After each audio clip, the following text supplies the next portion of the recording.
Bien, pues vamos a comenzar con nuestra clase de hoy. Vamos a ponernos en la presencia de Dios para que Él se digne bendecirnos y nos dé el don de su Espíritu para poder comprender su palabra en este libro que es el libro del Apocalipsis, al que vamos a dedicar 2 sesiones. La sesión de hoy, que va a abarcar hasta la primera mitad del libro, hasta el capítulo 12, y después a partir del próximo 19, vamos a hacer el cierre, ¿verdad? Del 13 al 21 del Apocalipsis, y vamos a dedicar entonces nuestro estudio propiamente a la Virgen María, que ella es nuestra madre. Ella nos acompaña a lo largo de nuestro caminar, ella sostiene nuestra fe firme, ella se nos muestra siempre como un ejemplo a seguir, ¿verdad? Ella es el ejemplo de nuestra vida espiritual, de nuestra dedicación al servicio de Dios, de nuestra respuesta que debemos darle. Entonces, vamos a ponernos en su presencia, ¿verdad? Padre Santo, te encomendamos nuestro estudio de estas 2 semanas, de estas 2 sesiones que vamos a tener para el conocimiento de estos 22 capítulos del libro del Apocalipsis de Juan, que nos hablan acerca del triunfo de tu Hijo amado, Jesucristo, el Cordero, que degollado se ha puesto de pie, que muerto ha resucitado para nuestra salvación. Te pedimos nos concedas la docilidad de la Virgen María, que al escuchar tu palabra no dudó en hacerla realidad en su propia existencia. Te lo pedimos por el mismo Jesucristo nuestro Señor. Amén. Amén. María, sede de la sabiduría, ruega por nosotros. Bien, pues muy bien, con eso vamos a dar inicio entonces. En esta primera sesión vamos a estar viendo esta presentación acerca de lo que es la temática básica, ¿verdad? Para entrar a conocer el libro del Apocalipsis es muy importante ubicarnos en el mundo de su lenguaje, de su horizonte, ¿verdad? Porque si no, fácilmente nos podemos perder, podemos acabar creyendo que el Apocalipsis nos habla de destrucción, del fin del mundo, como mucha gente lo suele interpretar, que acaba diciendo tal tormenta es apocalíptica, ¿no? O la inundación de Tabasco es apocalíptica, o los errores del presidente son apocalípticos, y pues no, ¿verdad? Hay una gran diferencia, como les había dicho la otra vez, entre lo catastrófico y lo apocalíptico. Lo catastrófico siempre tiene esta cuestión de que lo catastrófico es siempre alude a algo que es un desastre, ¿verdad? Catástrofe o desastre vienen precisamente del mismo origen, del griego. Astros significa estrella, catá es algo que cae, entonces una catástrofe es el efecto producido por la caída de una estrella. Pensemos que probablemente los griegos en el pasado fueron muy observadores de lo que ocurría cuando caía un meteorito, ¿verdad? Provocaba destrucción. Entonces a eso se refiere el término catástrofe. En cambio, lo apocalíptico, como veíamos, es aquello que revela algo, que revela un misterio, un secreto de Dios. Bien, entonces fíjense, para estudiar el Apocalipsis vemos primero que hemos de comprender su forma. El Apocalipsis maneja una estructura narrativa que describe revelaciones cuyo contenido es teológico y salvífico. Los principales vehículos de revelación son visiones, transportación del vidente a los cielos, discurso o diálogo entre el vidente y un ángel. En este caso, en Apocalipsis vamos a ver un ángel que interpreta al visionario Juan, le va interpretando las cosas que va viendo. Se habla de un libro celestial o un libro de la vida, donde están inscritos los nombres de los que se han de salvar, etc. Entonces, en la forma narrativa comprende personajes, escenarios y temas. el receptor humano es siempre alguien venerable. Aquí, por ejemplo, Juan se presenta al inicio del libro. Muchos han creído que se trata de Juan Evangelista, como en esta película del Apocalipsis. No sé si algunos de ustedes la han visto. Es una película protagonizada por Richard Harris, quien ya falleció, que aparece aquí, está postrado en el suelo y es tocado por Jesucristo. Según esta película, entonces, el autor del Apocalipsis es Juan el Evangelista, como se creyó por mucho tiempo. Sin embargo, como les había dicho hace unos días, ya Eusebio de Cesarea había reportado en su obra Historia Eclesiástica que había una distinción ya tradicional entre Juan el Apóstol y Juan el Presbítero. A Juan el Apóstol, dice Eusebio, se le atribuye el Evangelio, y a Juan el Presbítero el libro de Apocalipsis. De modo que ya Eusebio de Cesarea en el siglo IV él ha recibido la noticia por las tradiciones de que el autor de Apocalipsis no es el autor del Evangelio, son personas distintas. Se llaman igual, pero no son la misma persona. Además de que está el testimonio de que, según la tradición, Juan de Patmos, autor de Apocalipsis, muere en Patmos, en esa isla donde está encarcelado, mientras que Juan el Apóstol muere en Éfeso, y ahí incluso se menciona que fue sepultado. Bien, tenemos además que el vidente del libro del Apocalipsis, ¿verdad?, se muestra disponible a Dios, pero muestra perplejidad y gran temor ante la presencia de lo sobrenatural. Pues, ¿quién no se va a asustar, ¿verdad?, de ver todos los signos celestiales, los signos provenientes de Dios, lo sobrenatural, que no solo rompe con lo ordinario, sino que parece amenazar el mundo ordinario, porque la presencia de lo divino siempre supera, digamos, las expectativas de lo que se puede presenciar en una vida ordinaria, ¿no?, en el diario vivir. El autor muestra a los lectores un mundo sobrenatural que se revela, un juicio final y destrucción del mal. Los cristianos apocalípticos insistirán en la retribución post-mortem, ¿no?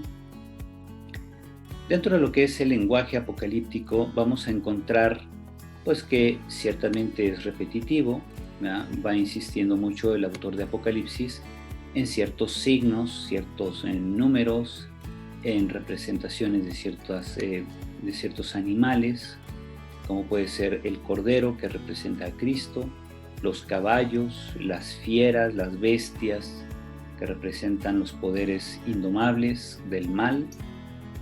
Se va hablando, por ejemplo, de cifras, listas de personas, de naciones, símbolos, o sea, hay diversos tipos de símbolos. Está el símbolo teriomórfico, que es que a través de animales se va representando ideas.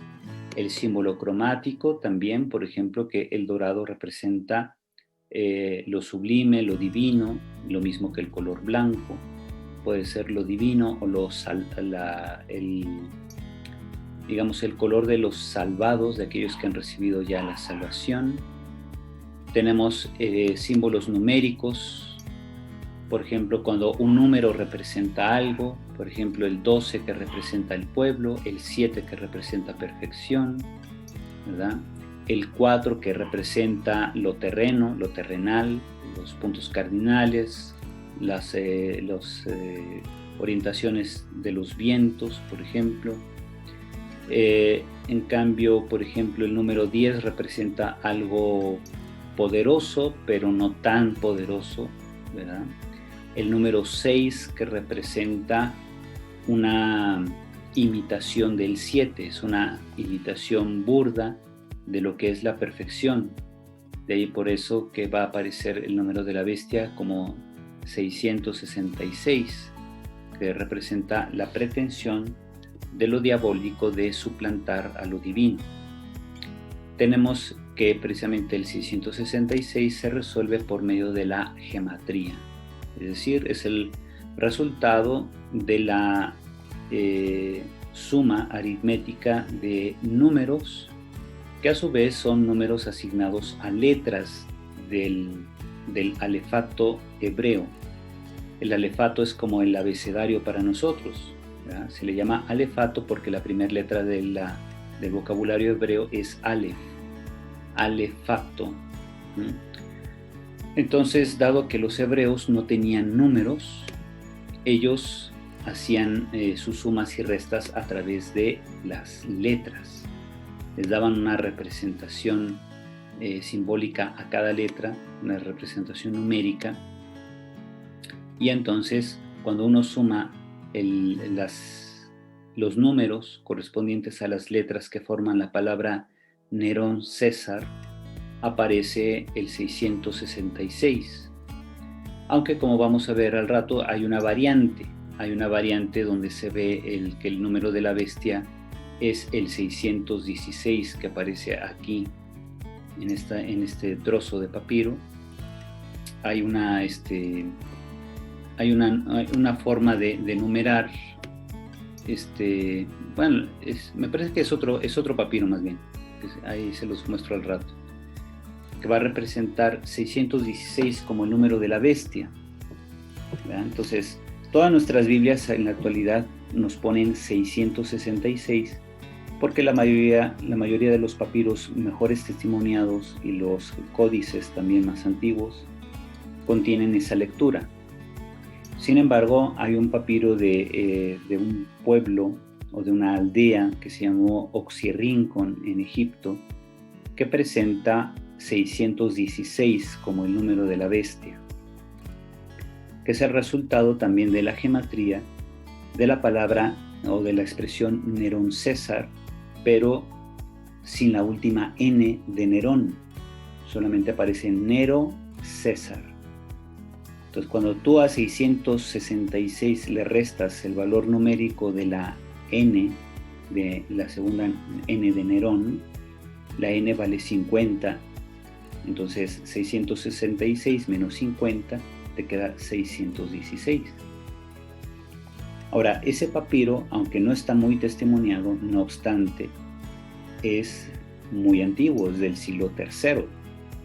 Entonces, eso muestra que hubo al menos en Egipto una tradición del libro de Apocalipsis, unas copias del libro de Apocalipsis, que mostraban que el número de la bestia era 616, pero corresponde igual al mismo nombre, al nombre de Nerón César.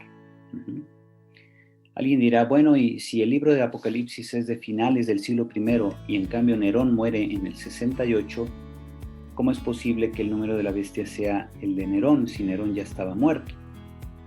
Bueno, pues hay una mitología, un mito en torno a la figura del emperador Domiciano.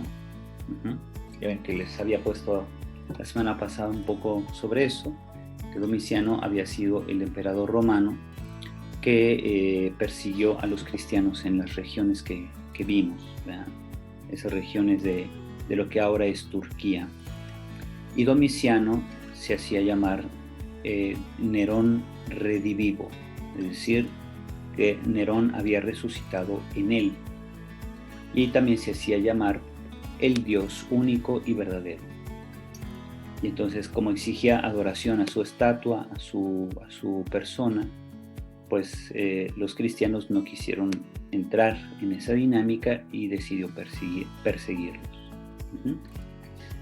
En cuanto a las características de la estructura del libro de Apocalipsis, el autor, como les decíamos, dice llamarse Juan, es transportado a los cielos, donde se le muestran los misterios que habrá de explicar. Cuenta con la ayuda de un ángel hermeneuta. ¿Qué es un hermeneuta? Alguien que explica. Le explica el sentido de las cosas que ve. El vidente narrador queda perplejo, cae rostro en tierra, vean como se ve aquí en la imagen de la película. Entonces el vidente cae rostro en tierra. Vamos a ir viendo también que hay una evocación de la muerte al caer a tierra por el hecho de haber visto a Dios. Ya ven que tiene una visión y cae a tierra, pero se le invita a levantarse, lo cual es un signo de resurrección. Vemos entonces que Dios capacita al vidente para que no muera al ver lo que está viendo y que pueda transmitir lo que ve. Vamos a encontrar entonces que a partir de esta visión inaugural, se va a dibujar la estructura de todo el libro. El libro revela en dos formas un mismo tema, que es el triunfo de Cristo sobre el pecado y la muerte. La primera forma en que lo hace aparece en los capítulos 1 al 12. Y la segunda forma en que se relata lo mismo es de los capítulos 13 al 22. De modo que el libro de Apocalipsis no se debe leer de forma secuencial del 1 al 22. Si tú lees del 1 al 12, ya prácticamente leíste el sentido del libro. Si tú lees solamente del capítulo 13 al 22, estás leyendo nuevamente todo el sentido del libro. Entonces, no es de que después de la persecución del dragón a la mujer vestida de sol, la historia continúa, ¿no? Sino que al final el dragón es derrotado y el hijo que tiene la mujer es aquel que reinará sobre todos los pueblos con cetro de hierro, y ahí prácticamente acababa el libro, digamos. No es que originalmente fue escrito así, sino que bastaría leer Apocalipsis del 1 al 12 completo para comprender el sentido del libro. Pero si tú lees solo del 13 al 22, ahí se utiliza otro tipo de simbología, pero es la misma historia, exactamente la misma historia. Donde viene pues que ya elementos como un juicio final, como las bodas del Cordero, la Jerusalén que baja del cielo, son símbolos diferentes pero cuentan la misma historia. En cuanto al mensaje, entonces vemos que se trata o se va empleando, por ejemplo, una división del tiempo del mundo. La vida del mundo se va dividiendo en periodos cuyo contenido ya estaba predeterminado desde la creación. Todo acontecimiento estaba previsto en el plan de Dios, incluso la pandemia de coronavirus, ¿no? Podemos decir. Entonces, muchos dirán, la pandemia del coronavirus hoy en día ¿será un signo apocalíptico? Pues no necesariamente, porque estuvo mucho peor la pandemia de la gripe española de hace 100 años, que mató a más de 50 millones de personas. Y sin embargo, esa pandemia tampoco fue un signo del fin de los tiempos. Son cosas que pasan, ¿verdad? Lamentablemente son situaciones que se salen del control de los sistemas de salud. Han ocurrido antes otros tipos de pandemias o epidemias terribles, al menos en ciertas regiones, pues sí. Sabemos ahí todo lo que son las pestes que ha habido en Europa, las epidemias de viruela que hubo aquí en México, porque los españoles trajeron en el grupo de Cortés venía un africano, o creo que era un antillano, que habían traído y estaba infectado de viruela. Sí, lo trajo Pánfilo de Narváez cuando vino a apresar a Cortés. Pues imagínense. Entonces ahí vemos, ¿no? O sea, esas epidemias siempre han ocurrido. Son cuestiones de problemas naturales que se extienden porque fallan los controles de contención. Entonces no podemos decir en primera que la pandemia sea un signo del fin de los tiempos. Segundo, vemos que la perspectiva del autor de Apocalipsis es de que él invita a sus lectores a no perder la confianza en Dios porque sean perseguidos. Entonces les dice, miren, esta persecución Dios ya la había previsto, sabía Dios que esta persecución iba a ocurrir. Así que el Señor ha decidido estar con ustedes, fortalecerlos, darles ánimos, orientación, el acompañamiento de aquellos hombres de Dios, como no solo el autor de Apocalipsis, sino también los dirigentes locales de esas 7 iglesias, esos dirigentes que son vistos como ángeles protectores de las iglesias. Y entonces los va fortaleciendo en esa línea. Entonces sepan ustedes que nada sale del plan de Dios, Dios todo lo ha previsto, pero también dentro del desafío viene la solución. Otro tema es la espera del fin del mundo y de un cambio radical de relaciones interpersonales. Pero aquí hay que comprender que este mundo que llega a su fin es el mundo de la historia de la injusticia. Mientras la humanidad quiso valerse por sí misma al margen de Dios, sembró la injusticia en sus relaciones, sobre todo a nivel político, porque las fuerzas del mal se valen del poder político, en este caso del Imperio Romano, para dañar al pueblo de Dios. En cambio, cuando un poder político se pone al servicio de Dios, pues todo va bien. Eso es lo que, entonces, el autor no es que esté criticando la política en general, sino la política en cuanto que, en el caso de Roma, propone la idolatría, el engaño, el control militar sobre las naciones, ¿verdad?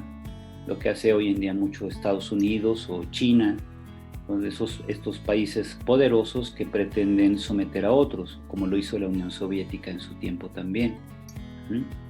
Entonces, todo imperialismo en realidad es fuente de injusticia institucionalizada, violencia institucionalizada, y todo eso va en contra del proyecto de Dios.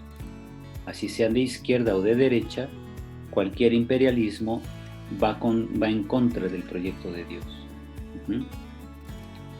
Tenemos también otro tema: el fin del mundo será catastrófico. Parecido más o menos a Daniel 7:11, que después que ha planteado ahí cómo los reinos humanos han dañado a la humanidad, vendrá finalmente el reino de Dios, pero este reino de Dios marcará como catástrofe el fin de los reinos humanos, de los reinos de injusticia. El segundo libro de Baruch 20:8, que es un libro apocalíptico judío. El cuarto libro de Esdras, que también es un libro apocalíptico, ¿verdad? En estos libros se va tratando también el tema del fin del mundo a través de catástrofes. Aquí el autor de Apocalipsis menciona una convulsión cósmica. ¿Se acuerdan que les había dicho la otra vez? Ante la presencia de Dios, el universo se convulsiona, se sorprende, le tiemblan las piernas, por así decirlo. Entonces, esa es la convulsión cósmica de la que se habla en el libro de Apocalipsis. Ante la presencia de Dios, ante su juicio, el mundo, el universo completo se convulsiona. La palabra cosmos significa mundo, pero también significa universo. Tenemos la liberación de Satanás. Ese es un tema que genera pesimismo por su dominio en el mundo. Satanás empieza a someter a los hombres a través del pecado, de las injusticias, de la política contraria al evangelio, etc. Entonces, el que Satanás sea liberado justo antes del final, justo antes del juicio, también hace pensar en una llamada situación límite o de clímax. Hay un clímax en la historia, así como cuando tú ves una película de terror, ¿no? O ves la del Terminator, ¿no? Que va persiguiendo a la muchacha y el joven la va ayudando, etc. Y ya cuando parece que todo está perdido, finalmente la muchacha logra matar al exterminador y ya se libra a todos, ¿no?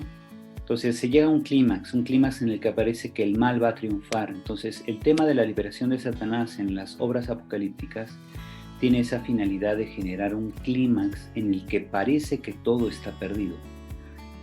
El clímax sirve precisamente para mostrar que no es la humanidad la que tiene la última palabra sobre el mal. La humanidad, es más, no puede superar el mal. Lo podemos ver todos los días en los noticieros, en la situación de inseguridad y violencia que se vive prácticamente en todo el mundo, porque en todo el mundo hay homicidios, en todo el mundo hay secuestros, en todo el mundo hay drogas, en unos más, en otros menos, pero existe la injusticia, la violencia, el abuso, la corrupción, siempre han acompañado a la humanidad. Entonces, todo eso nos muestra que la humanidad por sí sola no puede superar las fuentes del mal. Entonces, la liberación de Satanás en las obras apocalípticas simboliza que va a llegar un punto de la historia en el que parece que la humanidad no tiene salida. La humanidad no puede librarse del mal. Está hundida, amenazada por el mal, de modo que solo Dios puede salvarla. Entonces, esta liberación del mal es lo que genera el pesimismo sobre el mundo. Mucha gente se apesadumbra porque ve que nada es mejor, estamos peor que antes, y que la 4T nos falló, o que Trump no cumplió, o lo que ustedes quieran, ¿verdad? En cualquier país y en cualquier época, la sensación de los pueblos es la misma, un pesimismo porque se creía que un sistema político iba a hacer superar las cosas y no se logró. Entonces, ¿por qué? Porque los miembros de los sistemas se van corrompiendo. Por muy bueno que sea un proyecto político, no siempre se logra el resultado. Dígame, a ver, en la historia de la humanidad, ¿qué país, qué gobierno o qué sistema ha logrado erradicar para siempre la corrupción? Ninguno. Pues la 4T tampoco lo va a lograr. Y eso no es que la 4T falle, es que la 4T está llena de humanos. No son santos, no son ángeles. Y entonces, lamentablemente, la humanidad siempre está dividida en sí misma. Todos pecamos todos los días. Dicen, hasta el más santo peca 7 veces al día. Por tanto, la humanidad no puede vencer al mal de manera autónoma o autosuficiente. No podemos vencer al mal sin la ayuda de Dios.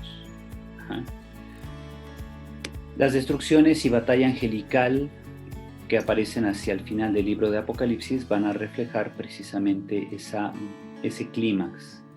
Después de que Satanás es liberado, viene la batalla entre ángeles y finalmente es arrojado al fuego, al lago de fuego, el Satán.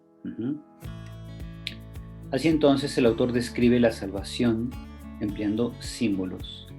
Los fieles sobrevivirán, luego vendrá la resurrección final, habrá salvación escatológica de los justos. Otro tema de Apocalipsis es el trono de Dios, que simboliza su reino, que destruirá los reinos terrenales, en la línea de Daniel capítulo 7. El mundo será transformado de su condición de perdición a la condición de salvación. Se abolirán el tiempo y la distinción entre historia del mundo y eternidad. ¿Por qué? Porque esta historia del mundo, es lo que les digo, es una historia marcada por la injusticia. Pero una vez que Dios redima a los hombres, la historia del mundo redimido y la eternidad serán una misma cosa. Dios establecerá su reino en toda la tierra, a semejanza de Daniel 7:14, primer libro de Enoc 41, Apocalipsis 11:15. Aquí vemos lo que les decía hace unas semanas.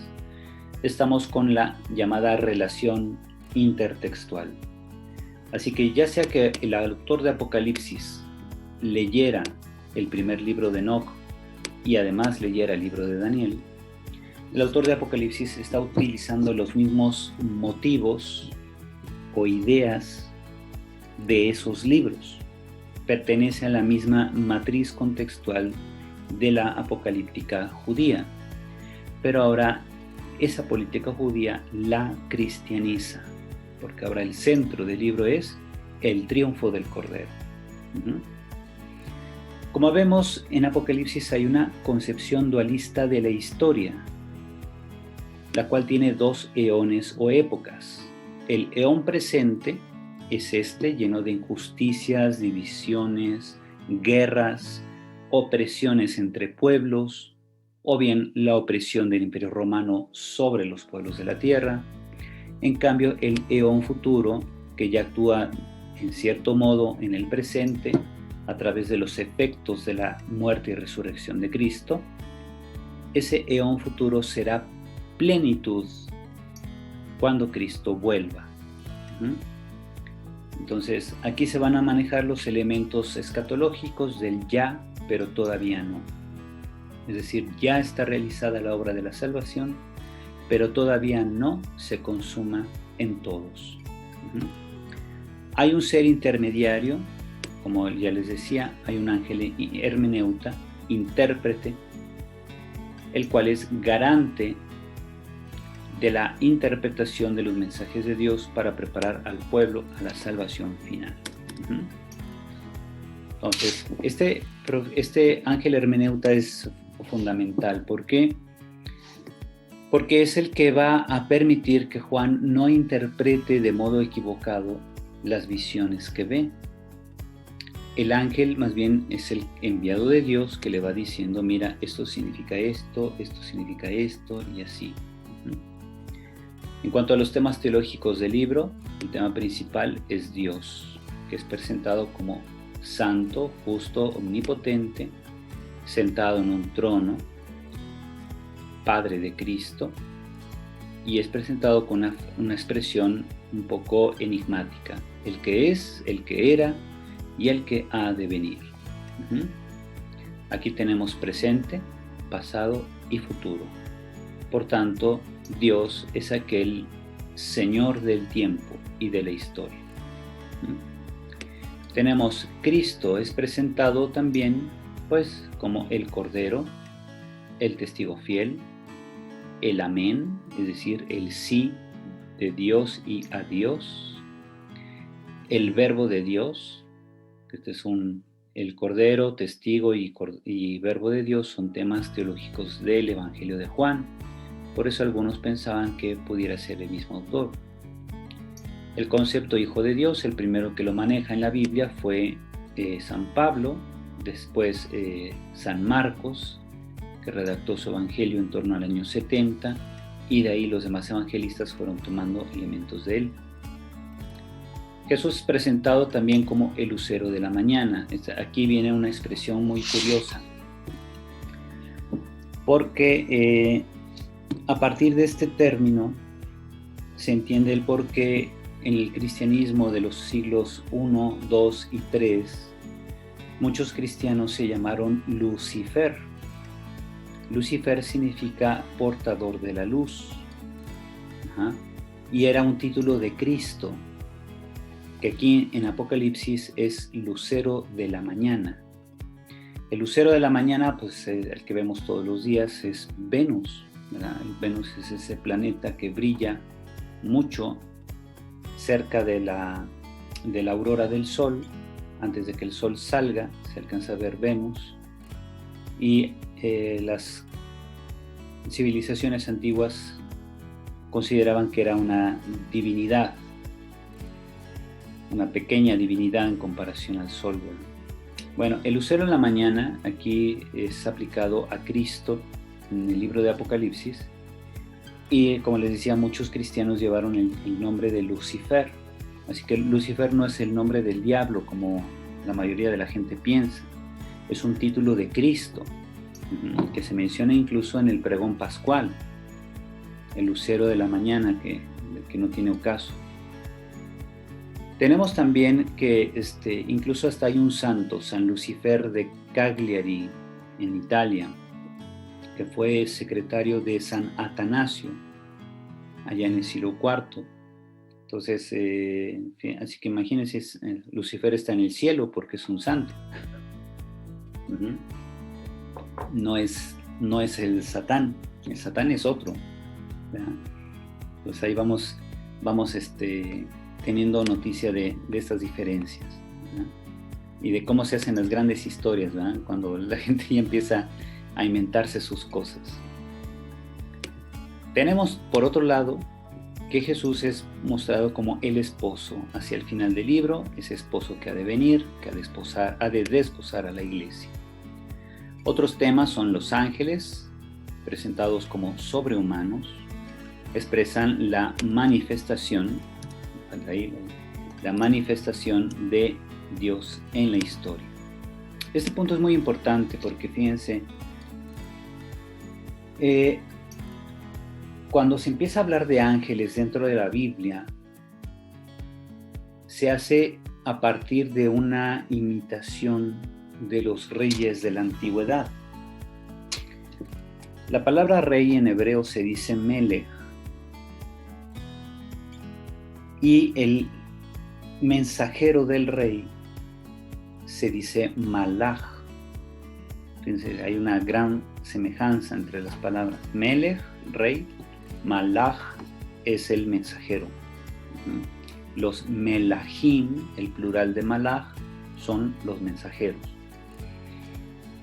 Entonces, todos los reyes de la antigüedad fuera de Israel tenían mensajeros. Todos los reyes de la antigüedad tenían cortes, ¿ya? Con sus hombres de confianza de los reyes. Y todos los reyes también tenían personas que ejecutaban sus órdenes. Cuando los hebreos comienzan a desarrollar su monoteísmo, se preguntan si Dios tendrá colaboradores. En teoría no, o no los requeriría, porque pues Él es todopoderoso y Él puede intervenir directamente en los asuntos terrenos. Sin embargo, el monoteísmo judío era muy firme, muy sólido, muy, digamos, muy extremo, al grado de decir que Dios es tan sublime que Él no se agacharía a intervenir en el mundo.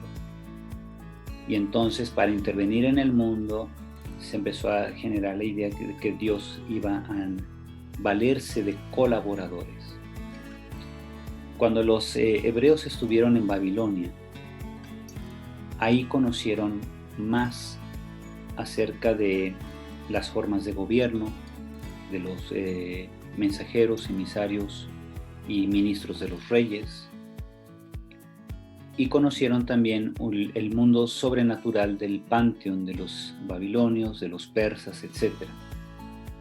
Y entonces es principalmente ahí en Babilonia donde se empieza a desarrollar más toda una teología angelical, de que Dios debe tener, así, colaboradores sobrenaturales, miembros de una corte, y que sean ejecutores de sus órdenes. Así entonces, no solo son mensajeros, no solo son miembros de la corte, también son ejecutores de sus órdenes. Y por tanto, como Dios es eterno y no se rebaja al dinamismo de la historia, Dios envía a sus ángeles al mundo de la historia a hacer cumplir sus designios. Entonces de ahí fue surgiendo poco a poco la llamada teología angelical, que entra directamente en la apocalíptica como uno de sus elementos más característicos, ¿verdad? Entonces las obras apocalípticas judías y cristianas todas tienen ángeles, y todos los ángeles en esas obras tanto son miembros de su corte como expresan la acción de Dios en la historia, porque son ejecutores de sus designios en la historia, y son también mensajeros, ¿ya? De hecho la palabra griega ángelos, de donde viene ángel, ángelos también significa mensajero. Es una palabra muy similar a malach, al Malaj de los hebreos. Malaj es el mensajero del Melech, del rey. Tenemos otro tema del libro de Apocalipsis, es la iglesia. La iglesia, que es la comunidad de bautizados. En Apocalipsis la iglesia no es el Vaticano con las diócesis, así como la concebimos hoy, ¿no? En general la iglesia en Apocalipsis es la familia de bautizados y no aparece ninguna distinción de tipos de iglesia, que si evangélica, protestante, luterana, católica, todo ese rollo, vean las ortodoxas. Esas divisiones han venido más que nada por nosotros mismos, por los hombres, por nuestra forma de concebir lo sagrado, lo divino, por la forma de concebir a Cristo, ¿verdad? Todos decimos tener la razón sobre los demás. Entonces son cuestiones más bien que muestran la historia de la recepción del mensaje de Dios. Entonces nuestras divisiones como iglesias se deben más que nada a nosotros. Dios no suscita divisiones en su iglesia, somos nosotros los que nos dividimos. Pero en Apocalipsis, esta iglesia es simplemente la comunión o la comunidad de quienes bautizados aceptan a Jesús como su Señor. Punto. ¿Verdad? Y eso claramente se puede aplicar a todas las comunidades cristianas, católicas y no católicas, todos los que reconozcan a Jesucristo como su Señor y estén bautizados válidamente, todos ellos participan de la iglesia de Cristo. Ahora, lo que sí encontramos es de que esta comunidad creyente celebra una liturgia, como si fuera una especie de misa con cantos, etc. Y es una liturgia de victoria del Cordero, porque el Cordero que había sido degollado está ahora de pie y reina desde el trono por todos los siglos. Este es el mensaje entonces central de Apocalipsis. La iglesia entonces celebra la liturgia del Cordero en torno a él. Se fijan cómo están los ancianos, los redimidos, los mártires, todos están en torno al trono de Dios y del Cordero, celebrando la victoria del Cordero. Otro símbolo que aparece es la mujer vestida de sol. La mujer vestida de sol en Apocalipsis 12 no es la Virgen de Guadalupe, como muchos pudieran creer, ¿verdad? No es la Virgen María, es la iglesia. La iglesia está revestida de sol. ¿Qué representa? Pues que está revestida de Cristo. Cristo es el sol que ha nacido de lo alto, dice el Evangelio de San Lucas, ¿verdad? Entonces, Cristo representa al sol. Ya vemos que en toda la antigüedad las culturas antiguas consideraban al sol como un dios, ¿verdad? El Dios que permite la vida en el planeta, en toda la tierra. Entonces ese sol es Cristo. No el sol como la bola de fuego que está a 150 millones de kilómetros de la Tierra. No, el sol físico, el sol cósmico que nos ilumina todos los días, aquí es tomado como símbolo de Cristo. Entonces, que la mujer esté revestida de sol, está revestida precisamente de Cristo, de su palabra, de su evangelio, ¿verdad? Que le garantiza la permanencia en la historia. La iglesia siempre va a existir hasta que Cristo vuelva. Dios se encarga de eso. Dios se encarga de suscitar la fe, de fortalecer la fe de los miembros de la iglesia. Es Cristo quien suscita misioneros, evangelizadores, quien garantiza la perpetuidad de los sacramentos, etcétera, hasta que Él venga. Eso significa estar revestida de Cristo, estar revestida de sol. La iglesia finalmente es mostrada como esposa de Cristo, sobre todo al final del libro, los capítulos 21 y 22. Otros temas teológicos encontramos la escatología cualitativa, el ya pero todavía no, del que ya les hablaba, ahora aquí expresado con más detalle. Veamos que Cristo está muerto y resucitado. Aparece en el texto como degollado y de pie, el cordero degollado y de pie. Como les decía, Él ya ha operado la salvación, pero esta todavía no se ha completado en nosotros. Habrá un final, una venida de Cristo, un juicio final, un triunfo definitivo de Dios sobre el mal y la muerte. Tenemos elementos cronológicos, el hecho de que la parusía se aproxima. La parusía, esa venida de Cristo, será en el futuro. No es que haya ocurrido ya, como algunos piensan, sino que vendrá en el futuro. ¿Por qué? Porque la parusía traerá como consecuencia la plenitud de la redención en todos, y eso no ha ocurrido. Sin embargo, la resurrección de Cristo ya dio comienzo a una nueva etapa de la historia, al llamado segundo eón, a esa época del triunfo de Dios sobre el mal y sobre el pecado y sobre la muerte. Eso ya quedó inaugurado en la resurrección de Cristo. Tenemos también que esta escatología es actual, pero a la vez supratemporal. Se desarrolla en la historia humana. Sus elementos aparecen constantemente en la historia y por ello muchos yerran al creer que en su tiempo ya se están cumpliendo las profecías del libro y que creen que Cristo está por llegar. Aquí vemos entonces, cuando uno agarra un libro de historia sobre lo que ha sido las creencias del fin de los tiempos, van a ver ustedes, cuando fue, por ejemplo, el año 1000, cuando allá en la Edad Media se llegó al año 1000, muchos creían que ya iba a ser el fin del tiempo. Si ustedes leyeron ahí o vieron la película del Nombre de la Rosa, ahí se ve toda una comunidad benedictina que se deja llevar por la fantasía de su interpretación del libro de Apocalipsis,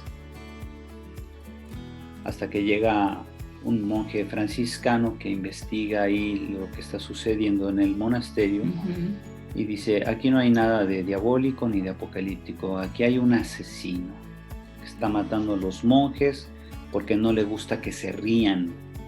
Sí.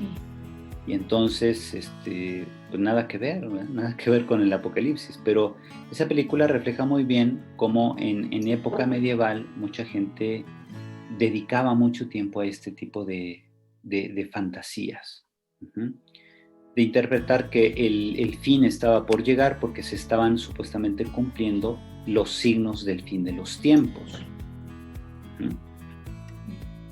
¿Ok? Entonces decimos, estas cosas siempre han ocurrido y lamentablemente siempre habrá gente que crea también que el final está por llegar en su tiempo de vida. Finalmente tenemos la iglesia purificada. Ya vimos, la iglesia se congrega en la fe, celebra el triunfo de Cristo, reconoce en Cristo muerto y resucitado la clave para interpretar el sentido de la historia. Por tanto, vemos que la fe que nos ha dado Dios es la llave hermenéutica para entender el sentido de la historia. Y ahí vamos comprendiendo algo, fíjense, algo muy interesante. El libro del Apocalipsis no se escribió para asustar a la gente, sino para suscitar esperanza. El libro de Apocalipsis, por tanto, nos presenta una teología de la historia, nos capacita para entender el sentido teológico de la historia de la humanidad, la historia del mal, la historia marcada por la muerte y resurrección de Cristo hasta su venida. Y que por tanto, aún en medio de las persecuciones, podemos mantenernos fieles con completo ánimo, ya que Cristo ha vencido al mal. Si enfrentamos nuestras adversidades y persecuciones con este ánimo, de la certeza de que Cristo ya ha vencido al mal, entonces estamos en condiciones de que seamos purificados por su palabra, por el bautismo, la Eucaristía, ¿verdad? Y ese gozo de purificación lo expresamos en cánticos de alabanza, obras de caridad y lealtad en medio de las pruebas. De modo que la vida cristiana es eso, ¿verdad? Ejercemos la caridad porque estamos agradecidos con Cristo y a la vez esperamos, por la fe, esperamos participar de la vida eterna con Él. Ahí fíjense cómo entonces se juntan fe, esperanza y caridad como virtudes teologales que Dios nos infunde en el bautismo, que nos permite vivir en medio de las pruebas, de la adversidad, con plena certeza, con confianza, con parresía, como se utilizaba antiguamente un término griego, parresía, que es esta libertad que da la certeza de saber que Dios ha triunfado ya, que nos va a hacer partícipes de su triunfo. Bien, vamos a tomar un descansito para continuar dentro de 10 minutos con el siguiente punto, ¿ya? Que narra el Apocalipsis. Terminado esta presentación, ya entramos a los capítulos 1 al 3 del libro de Apocalipsis y para aprovechar el día, ¿sale? Padre, está preciosa su exposición. Ay, sí, está muy bonita. Bien, muy cuidada, muy cuidada, Padre, gracias. Luego bien, tengo gracias. unas preguntitas, pero al final. Muy bien, Pero sale al usted final. me diga que puedo para que no me odie, Padre, por andar de preguntón. Órale, pues. Entonces,